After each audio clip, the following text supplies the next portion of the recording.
Hello, welcome to Not Dead Yet's weekly waffle. It's the 2nd of April. Yeah. No, May. it's not. It's 2nd May. of May. 2nd of May. It's May bank holiday. Oh shit, yeah, it is, isn't it? Yeah. Okay. So I'm Dan. Lee, hi. Hello. And what have you been doing this week, Mr. Lee? I've had a busy week, but I was actually ill last weekend. Oh really? I was sick Sunday night, yeah. With what? I was vomit sick. No, but why? I don't know. Early on in the day, I'd kind of gone to watch the Arsenal game in pub, so I had like a few pints, but not like. That why?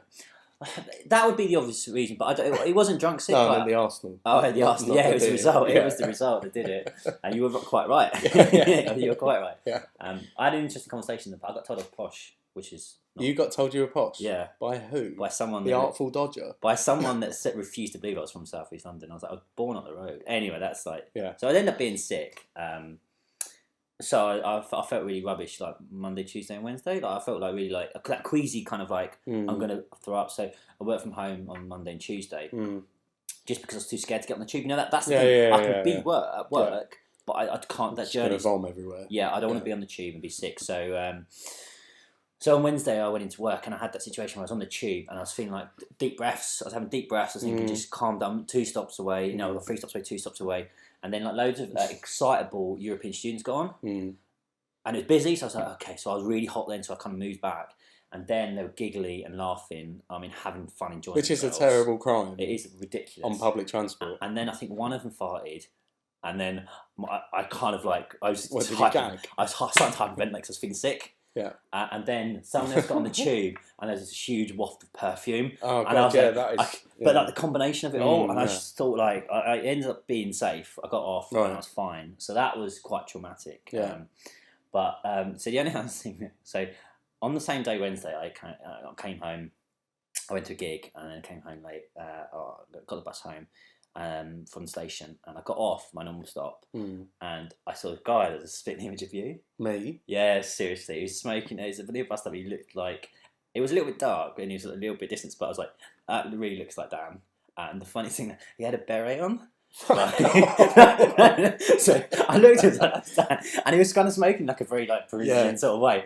And then I was like, that looks like Dan. That's quite funny. And then so I was walking home, and then I was thinking, and then I kept chuckling to myself. And then I started thinking like, and he had like this kind of like, I don't know, charcoal or slate kind of dark sort of beret. Then I was thinking, imagining you shopping for berets and being in the shop and going, yellow, fuck off. I don't want a yellow beret. Give me that charcoal one. I want a raspberry. Yeah, I want a raspberry beret. Yeah. You're in Prince wandering around. Yeah, exactly, and that just really made me laugh. And I was just... the thought of me wearing a beret at all. It's not even the thought of you wearing a beret. After a while, because I was just walking home, you know, you might start wondering. I was just imagining you shopping for an array of hats and being in a beret shop, telling them, no, I don't want tartan. Wow. I've clearly got an idea of the sort of, do I look like a tartan beret sort of person? Yeah, exactly, yeah. And I just couldn't stop laughing. So I went from feeling quite sick that morning to just kind of descending into silliness on the way home. Yeah. And wow. And just kept chatting. I think I have worn a beret. Oh no. But as a very small child, I think there was a girl at my junior school called Catherine something.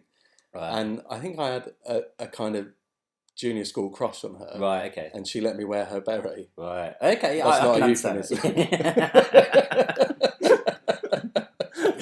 It was just like, and throughout the week, it just reminded me, like every like maybe a couple of days, it just popped into my head and just made me laugh. Just the image of you in a shop looking through berets, getting angry because they're giving you the colour that you didn't want.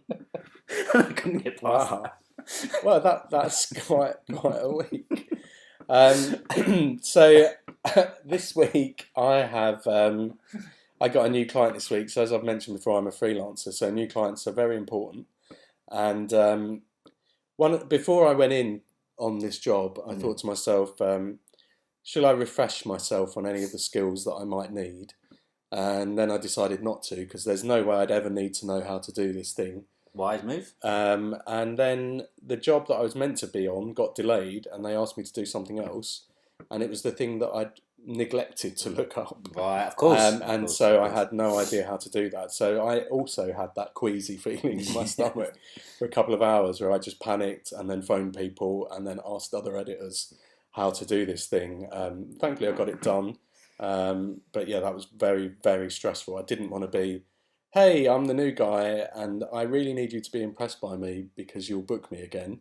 But I can't do this. But I don't know how to do that thing that's actually quite basic. Yeah. It's not a good book. No, and it's something that I do know how to do, which is all the more frustrating. It's just that I haven't done it for about 8 years. So I was working in Canary Wharf this week, which I believe you were in Canary Wharf. I was. Yesterday as well. And that's the first time I've worked there. Strange place. It's a very, very surreal place. And when you get on the DLR, and if you come in on the DLR, you come in, the tracks go in between two of these big sky rises. And it feels really strange, kind of like that bit in Batman where they're trying to blow up the water mains.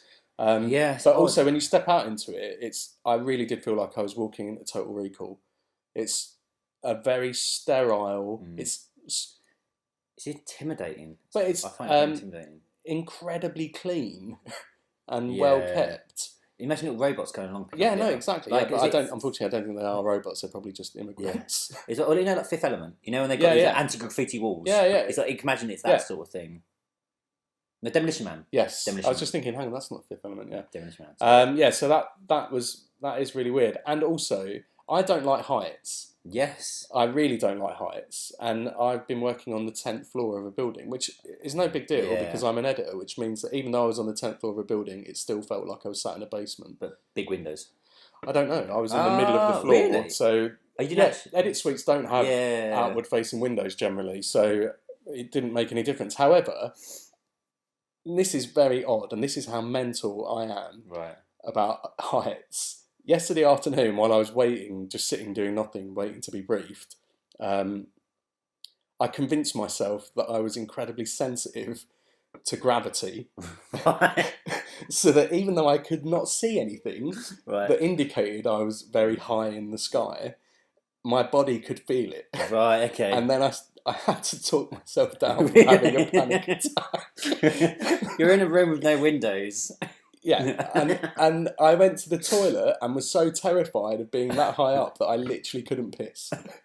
Did you kind of move like held the wall? Honestly, I was literally standing there just going like, oh my god, and then looking at all the marble in this toilet, just thinking, that's going to cause quite a lot of injury if the building collapses. Yeah. So obviously managed to eventually talk myself down from having a full-blown episode. But there was a good 20 minutes where I could feel myself feeling the lightheaded sensation that I get when I know that I'm up high somewhere, which is absolutely ridiculous. It's ridiculous. Ridiculous, yeah. So that was fun. What else am I doing? I read a book for the first time in a long time. Where I've been studying Japanese, I've had no time to read. Right, okay. All I've been able to read is Japanese textbooks and homework and stuff like that. But I quit my class a few weeks ago and I'm in the process of finding a new tutor. So I'm not really doing that much studying at the moment. So I've allowed myself the opportunity to read a book. So I read The Severed Streets by Paul Cornell. And that is the second book in the Shadow Police series. It's almost like police detecting in an occult tinged London. Ooh, yeah, it's really good. Okay. And I enjoyed this book. However, it's really strange. Paul Cornell has written a lot of things, written a lot of comics. He's written Casualty and Doctor Who and done a lot of BBC writing, TV writing. But there's another series of books by a guy called Ben Aranovich, who also wrote for Casualty and Doctor Who and stuff like that, which is also about policing in an occult-tinged London. Okay. Which is quite odd that both of them would come up with this idea. It's quite strange. Yeah. Unfortunately for Paul Cornell, and I do really like his books, I still prefer Ben Aranovich's books. Okay. And the first book in that series is called Rivers of London, and I remember picking it up. I had no idea what it was. No one recommended it to me or anything. And the synopsis said something like, I think there was a quote on it saying, "Imagine Harry Potter joined the Met." Right. Um, That sounds terrible. no, it's really, really good because it's not anything like Harry Potter, Right. Okay. except for the fact that there's magic. Right. Okay. It's really, really good, and Okay. I definitely recommend everyone reading that if you're looking. If you like kind of magically tinged things, it's Is still it quite dark? Is it? yeah. There's some really cult there's some really, yeah. really dark things in it. Yeah, I mean, Okay. there's in the first book there's a condition of magic thing that happens that causes people's faces to basically just rip open. Eczema. I have that. No, but structurally, Oh, okay. yeah. So yeah, there's some, but they are really, really good, and everybody that I've recommended them to really, really enjoyed them so far. Sounds So interesting. so yeah, that's been nice to be able to read a book for once in a while. Yeah. Yeah. So yeah, that's pretty much. Yeah. Anything else? Not really. No. Okay. Check out that book. Sounds good, actually. Yeah. So that's that for this week, I think. Mm. We'll be back next week. You can follow us on @HelloNotDeadYet and email us at hellonotdeadyet@gmail.com. and someone the other day said, "Is your email cmail.com?" And I was like, "No, that's a G. Why would you assume cmail? Like, oh, Gmail is probably one of the most common addresses to have, Yeah. but you've got cmail. Nice one. Gmail.com. Yeah, gmail.com. That's what I've got. Yeah. So yeah, that's on that. On that note, that's us for this week. Yeah. Have a good week. We'll see you next week. Bye. See ya. Bye.